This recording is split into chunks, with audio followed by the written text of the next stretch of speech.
네, 안녕하십니까. 동네 내과 의사 김상목의 넷장으로 섭시다 신바람 강의 제 46강을 시작하겠습니다. 지난 강의에 이어서 똑같은 자아 자부심에 대해서 이 넷장으로 섭시다의 제일 주된 아이템이 뭐냐면은 자아 자부심입니다. 그의 본론을 계속 이제 강의를 하는 건데요.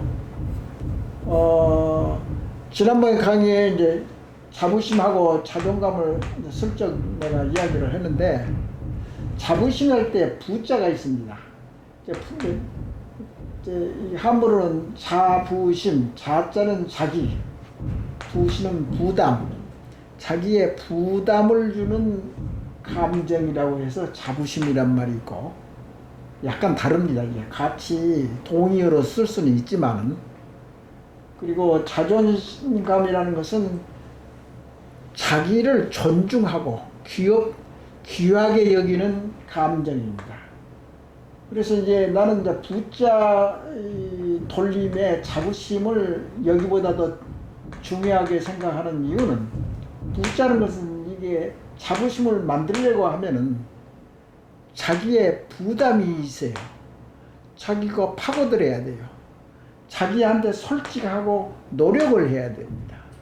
그래야지 자부심이 생겨서 자기의 자신감, 소중함, 긍지, 자부심은 이제 긍지, 자존감, 다 두루두루 똑같이 자긍심 다 같은 말인데, 자존심은 그냥 정체적인 단어라고 생각이 됩니다.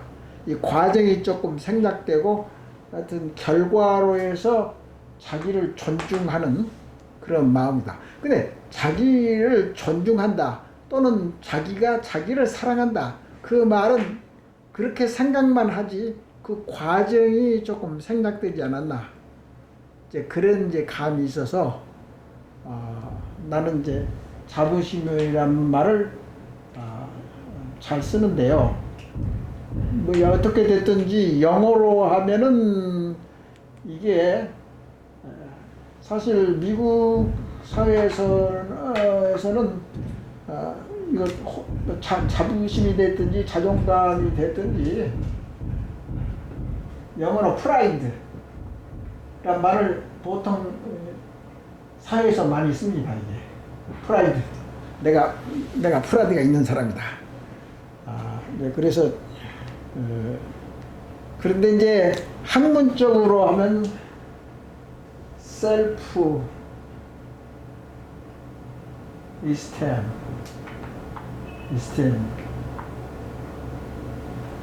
학문적으로는 셀프 이스템이라고 많이 씁니다. 그래서 자아란 것은 뭐고 자부심은 뭐냐? 자아라는 건 자기가 자기를 아는 겁니다. 근데 자기가 아는 것은 이제 말은 쉽죠. 그러면 자기가 아는 것이 정말 어렵다고 하잖아요. 어떤 상태에서 자기가 자신을 깨달으냐. 자기가 좋고 단점은 뭐이고 장점은 뭐이고, 어제 이렇게 한 것은 잘못된 거다. 엊그제에서 일어났던 것은 정말 내가 프라이드가 있고 자존심이 생기는 그런 일을 했다. 사회를 위해서 좋은 일 했다. 이제 그런 것이 이제 자꾸 이게 생각나게 되는데, 그 생각하는 것도 굉장히 차이가 많습니다. 슬쩍슬쩍 건성으로 이제 생각하는 사람이 그럴 수도 있고, 심각하게 신중하게 자기 내부에 있는 자기 생각에 대해서, 자아에 대해서, 그러니까 자아라는 것은 이제 하나의 정신 내 활동의 의미를 가지고 있는 겁니다. 나라는 것은 신체적일 수도 있고 정신적인 것은 이제 대뇌에 자기가 자기를 어떻게 평가하고 어떻게 보고 있느냐, 또 자기가 자기를 따지고 생각하고 반성하고 참회하고 또 캐내고 그런 것이 이제 고통스러울 수도 있고 강한 의지력이 아니면은 자기 자신을 깨닫기가 어렵습니다. 왜 그러냐면 자기가 자기를 항상 좋다고만 생각을 하면은요 모든 것을 아전인식적으로 자기가 좋다는 것을 결론적으로 생각해가지고 자기 자신을 사랑한다는 것만 생각하면은 말이야 나쁜 것도 있을 때는 이제 어떻게 하느냐. 그러니까 좋은 점 있을 때도 있고 나쁜 점도 서로 믹스를 해가지고 자아 평가를 해야 하고 자아 탐구를 해야 하고 자아를 이제 통합적으로 또 이해를 하고 결론을 내리고 그런 과정이 조금 힘이 들어요. 그 힘이 드는 것이 자부심이라는 그런 나만의 의미라 이제 그 말씀입니다. 그렇지만은 그렇게 한번 자기가 자부심에 대해서 자기 대화를 하고 수양을 하고 그런 기회를 자주자주 만들므로써 사람이 좀 더 생각의 폭이나 넓이가 많아지고 확장되고 그러면은 이제 가을에 벼가 고개를 숙이듯 자기의 인격이나 모든 캐릭터나 모든 것이 어른스러워지고 성숙하게 되고 그러면 딴 사람이 그것을 보고 느끼고 부모나 선생님이 이제 학생들한테 그것을 은연중에 전달하는 그런 파워가 있습니다. 사람 냄새가 나는데 그 인격의 냄새랄지 인격의 수준할지 그런 것은 이제 어린애들이 보고 배웁니다. 그런 것을 이제 품격이라고도 하고 자부심이 강하다. 저분은 무슨 일을 하든지 꼭 성공하고 길을 쓰고 정말 나태하지 않고 항상 진취적으로 긍정적으로 열심히 일을 해서 생산성을 높인다. 자기의 생산성을 높인다. 예를 들어서 우리나라의 자동차 공장에서 맨날 이야기하는 것이 세계 수준의 경쟁력이 낮다. 생산력이 낮다. 그 말은 무슨 말입니까? 무슨 원인에 의해서 프로덕티비티 결과가 항상 나쁘다. 그 소리입니다.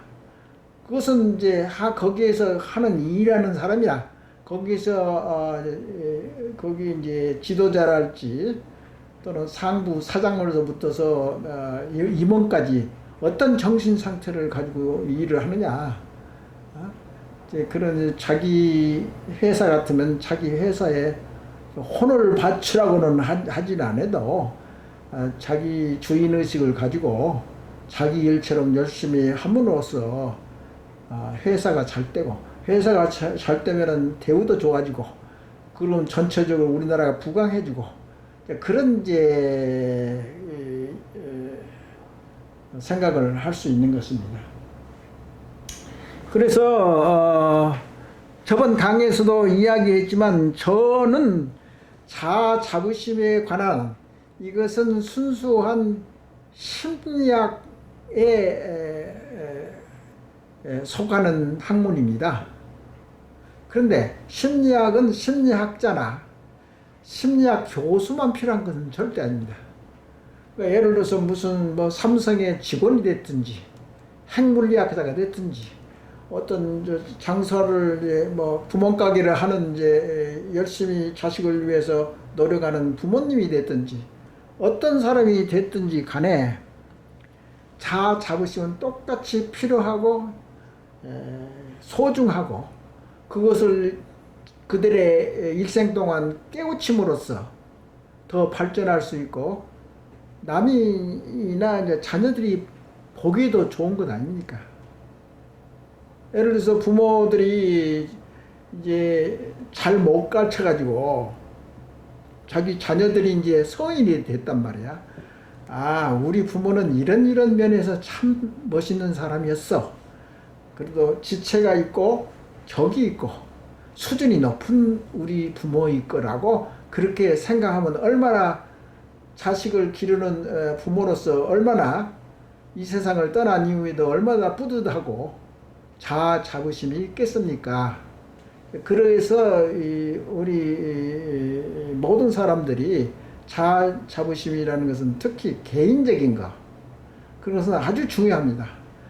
이제 우리가 정신문화에서 빠진 것이 있었다면은 개인적인 자아 자부심이 우리가 약했다고. 특히 동양 삼국이.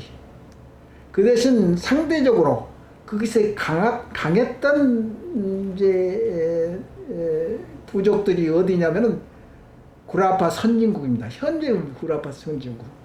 그분들은 예를 들어서 뭐 이공계는 뭐 말할 것도 없고 산업혁명은 말할 것도 없고 어떤 정신문화에서도 지금 현재 세계를 리드하는 데가 구미 각국 아닙니까?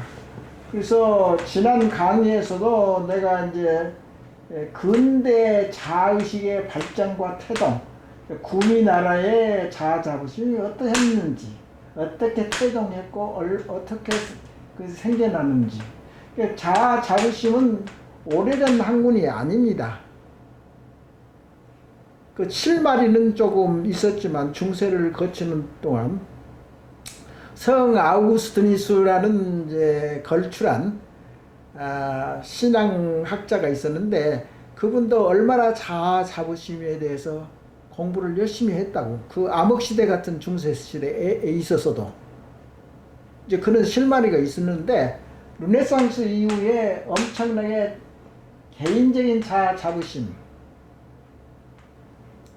그게 이제 그리스도 종교의 영향이 됐든지 그리스의 고대 그리스의 문명 그걸 흡수했든지 간에 하여튼 르네상스가 꽃을 피워가지고 정신적인 선진국이 현재 그쪽에 머물러 있습니다. 그래서 이제 이 한국, 중국, 일본 이런 것을 리뷰한 이유는 그 나라들도 나름대로 문제가 있고 뭐 사회적이나 개인적인 문제점을 해결하려고 노력한 것에 의해서 자아 자부심이 각자 발전하고 태동하고 성숙하고 그 사회가 말이죠. 이제 그런 것을 이제 강의했던 이유가 다 그렇게 연관되어 있기 때문에 그렇습니다. 그래서 저는 심리학과 교수는 아니지만 일반 국민으로서 누구나 알아야 될 자아 자부심을 나를 위해서 공부하고 탐험한 결과가 이 체험이나 강의의 핵심입니다. 그렇기 때문에 왜 심리학자도 아니면서 강의를 하느냐, 그것은 그렇지 않습니다. 나는 저기 서양 문물에 한 20년 동안 몸담고 살았기 때문에 또 그 사회에서 적응하려고 내가 모자란 것을 채우려고 노력하고 그런 과정에서 이런 필요성을 느꼈고요. 그래서 또 누적된 스트레스 의식 구조라는 것도 내가 만든 이제 이론인데 이것이 있기 때문에 우리나라 국민성은 좋은 점으로도 가고 나쁜 점으로도 가고 여기서부터 원천적인 개념을 여기서부터 시작했습니다. 그래서 누적된 스트레스 의식 구조의 6가지의 좋은 점, 또 6가지의 나쁜 점이 한국병인데, 근데 그런 것을 내 자체적으로 단계적으로 필요에 의해서 자꾸 공부를 하면은 거기에 이제 확산이 돼가지고 이것도 공부 좀 해야지. 그래서 이제 그쪽으로 또 공부를 열심히 하면은 또 이게 연관이 되네. 그렇게 이제 확장을 하는 겁니다. 내 지식과 확대를 시키고. 그래서 이제 한국이라는 것은 이제 항상 누가 더 열심히 흥미를 가지고 개척하고 그러냐에 대해서 그 의의가 있는 것입니다. 그래서 심리학자는 아니지만 정말 이제 임상 심리학이라고 하면 자아 자부심을 깨우쳐주는 그런 이제 학문이 이제 뭐냐면은 이제 학자들이 뭐냐면은 임상심리학자라는 게 많습니다. 서구라파에서는 임상 그러니까 이제 사회가 발전하고 복잡해지니까 사람 살기도 어렵다고 이게 정신학적으로 따라줘야지.